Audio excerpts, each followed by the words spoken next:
میں تو نہیں چاہتا تھا وہ بات کرنا، لیکن وہ بات اس میں چونکہ ریکارڈ ہو گئی ہے تو اب یہ ایک خط ہے جس میں یہ بچے پڑھ رہے ہیں تقریباً. اور یہ پہلے اسکول جو تھا وہ کسی وجہ سے بند تھا، اب دوبارہ ری اوپن ہوا ہے.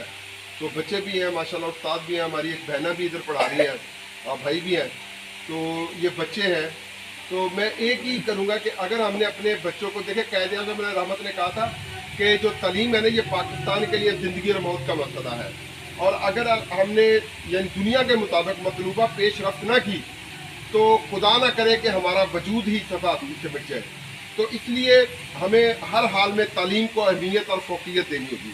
اگر ہم تعلیم کے میدان میں پیچھے رہ گئے تو پھر ہمارا کوئی پرخانے حال نہیں ہوگا. تو اس لیے چونکہ اسلام کا بھی یہی حکم ہے کہ پڑھو پڑھو، ٹھیک ہے، اور اللہ کے نبی کا بھی یہی ارشاد ہے کہ جو علم حاصل کرتا ہے وہ جنت کے راستوں پہ چلتا ہے. تو ہم سب کو علم حاصل کرنا چاہیے، پڑھنا چاہیے، اور پڑھیں گے تو ترقی کریں گے، پڑھیں گے تو ترقی کریں گے. سر اسٹاپ کر دیں.